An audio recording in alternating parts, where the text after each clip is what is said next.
Les trails ont bercé votre enfance. Du coup, aujourd'hui, vous cherchez un maxi trail. Et ben, ce ne sera pas la Multistrada V4 parce que là, on est passé à l'hyper trail chez Ducati. Pourquoi? Parce que cette année, justement, les châssiers de la gamme adoptent le V4. C'est le nouveau V4, justement. Il est encore plus volumineux que sur Panigale, que sur la Street Fighter. Là, on a un 1158 cm3. Il s'appelle V4 Gran Turismo. Alors, à l'italienne, ça fait quand même 170 chevaux et 125 Nm de couple. On retrouve la petite spécificité qu'on a sur les V4 de la gamme, sauf que là, c'est pas des appuis, c'est pour amener un petit peu d'air frais vers ce moteur qui chauffe pas mal. Bon, aujourd'hui, on n'a pas trop l'occasion de se brûler les papates. En revanche, ça ramène quand même un petit peu d'air froid. On en reparlera tout à l'heure. Le motoriste a fait un gros travail au niveau de la fiabilisation de ce moteur. On est sur des révisions espacées de 15 000 km. Le réglage du jeu soupape se fait tous les 60 000 km. Ça, c'est bien.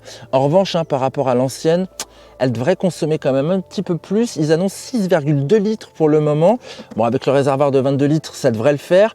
Mais à l'usage, comme on a quand même un petit peu envie d'accélérer, à mon avis, ça va être plus. Ce qui est sympa aussi avec la nouvelle Multistrada, c'est qu'elle change aussi au niveau du châssis. Fini le cadre treillis qu'on avait à l'avant. Aujourd'hui, on a un monocoque en aluminium qui permet justement de contenir le poids aux alentours des 240 kg. La dotation en équipement, elle est pléthorique. Et ça commence par quoi? Par l'adoption des nouveaux petits capteurs Bosch à l'avant comme à l'arrière, ce qui permet d'avoir un régulateur de vitesse adaptatif. Ça, c'est bien. Et derrière, ça permet d'avoir le contrôle de l'angle mort qu'on voit justement sur les petits coins là des rétroviseurs. Je vous en parlerai aussi tout à l'heure en roulant, c'est pas mal fichu. Et puis on a la nouvelle instrumentation, l'écran, mais c'est plus un écran, ce magnifique écran TFT 6,5 pouces de la version S. Version S également équipée des suspensions électroniques. Je voulais vous montrer d'autres choses. C'est toute la navigation qui est super facile. Viens voir Julien. Regarde, là, on fait varier les modes super simplement. Là, on agit sur la précharge. On peut la mettre en mode automatique avec la gestion semi-active, comme on peut programmer pilote comme passager. Petite joystick de navigation. Très intuitive. Bon, parfois on se plante un peu avec les clignotants, mais bon, on s'y fait à la longue, c'est quand même hyper bien fichu. Sinon, pour le reste, rapidos avant qu'on aille en balade, là j'ai quand même le pack touring avec les valoches, avec la béquille centrale. C'est pratique, elles sont pas immenses, on peut quand même loger un casque dans celle de gauche. Là, il y a le pot d'échappement qui passe. Allez, venez, on va faire un petit tour, c'est parti. Elle est où ma veste?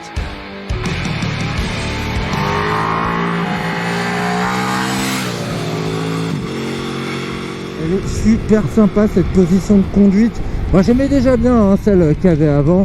Là franchement on est bien installé, il y a de la place pour les jambes qui sont moins repliées qu'avant. Il y a plus d'espace entre repose-pied et selle. Et puis ce guidon large, c'est parfait pour avoir une maîtrise vraiment optimale de la direction. On a une bonne vue sur le capteur d'angle mort, ça c'est chouette. Hop, capteur d'angle mort là. Commodo rétro-éclairé aussi, ça c'est une bonne chose, ça marche bien. Voilà, donc belle position de conduite, belle protection aussi offerte par la nouvelle proue. Et la bulle réglable en hauteur, ça protège mieux qu'avant. Alors pas sur les parties hautes, c'est pareil qu'avant, c'est très bien. Mais avec ces petits déflecteurs là à gauche et à droite, on a vraiment une meilleure protection au niveau des épaules. Les bras sont encore soumis au flux, mais vraiment on sent qu'on va pouvoir rouler longtemps. À confort en hiver, il y a quand même les déflecteurs là qui ramènent de l'air vers les tibias, et quand le fond de l'air est à 1 degré, on a les tibias gelés. On va pouvoir rouler longtemps aussi parce qu'elle est super confortable. Confort de selle, confort de suspension grâce à la prévenance du système Skyhook, c'est bien. Moi je trouve que c'est quand même un petit peu moins bien quand on commence à taper dedans, ça bouge un petit peu. Bon, faut dire que j'ai quand même le pack touring avec les valoches qui sont remplis, et c'est vrai que j'ai des petits mouvements d'assiette que j'aime pas trop quand je commence à taper fort dans les freins. Et taper fort dans les freins, c'est hyper facile tellement ces Brembo Stylema ont un mordant d'outre-tombe. Je crois que c'est un terme qu'on va maintenant mettre dans le dictionnaire. Ces freins, ils sont super puissants, entièrement réglable avec le mètre cylindre Brembo. J'ai un levier d'embrayage aussi qui est réglable. Confort, confort, confort. Également au niveau du sélecteur, puisque ma version très chère, on en reparlera à la fin, est dotée de série du Quick Shifter qui est vraiment bien fait. Je trouve que sur la plateforme V4, niveau électronique, ils ont super bien bossé sur ce Quick Shifter en particulier, sur la finesse de toutes les assistances également, c'est-à-dire le traction control, l'anti-wheeling aussi. Comme souvent chez Ducati, le pack électronique est pléthorique, avec au cœur du système une centrale inertielle.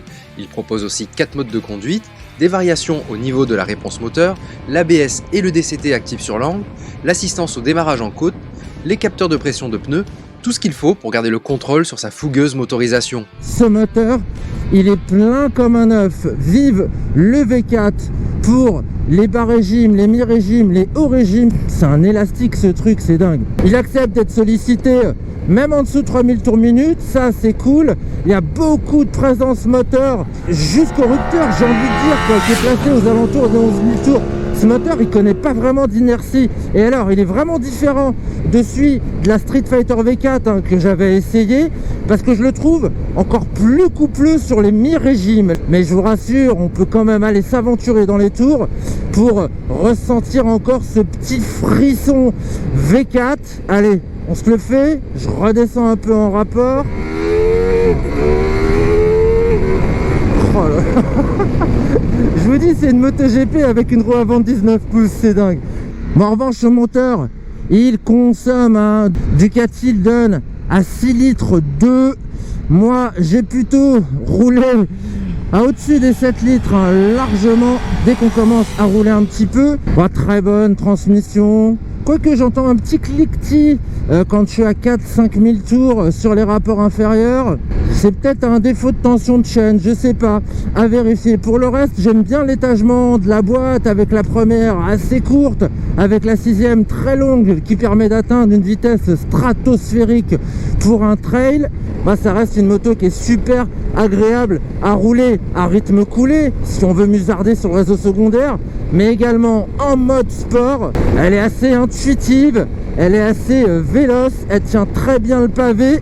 Là, ces pneus Scorpion Trail, je trouve qu'ils ont déjà un très bon grip, on prend vraiment de l'angle, et je peux vous dire que comme la garde au sol est plutôt bonne, on est sur un trail, et ben on peut y aller, C'est très progressif dans les enchaînements de virages, on aime bien, mais c'est facile justement à inscrire en courbe. Je pense qu'on peut remercier l'adoption du nouveau pneu arrière là, qui est beaucoup moins large. Bah, sur autoroute, c'est vrai que c'est pas mal ce régulateur adaptatif, même si ça fait encore une assistance. On se rapproche de plus en plus de la bagnole avec ces grosses bécanes à plus de 20 000 balles. Mais faut bien avouer que c'est un certain confort parce que ce régulateur adaptatif marche extrêmement bien. En fait, quand il commence à réguler, en fonction de la distance que vous lui donnez, là il va ralentir la moto de façon progressive, c'est assez imperceptible, et en cas de freinage d'urgence, là par contre ça va freiner un petit peu plus brutalement au départ, pour après avoir un freinage dégressif. C'est hyper bien fait, c'est vraiment étonnant, mais voilà, ça fait une assistance de plus sur nos motos. C'est une très belle bécane, vraiment aboutie. Voilà, c'est le Trail Extreme version sportif. Pour moi, la vraie target, c'est la KTM, c'est pas vraiment la GS. Mais cette multi, elle a également une image statutaire. Et c'est là qu'elle va pouvoir concurrencer les BM.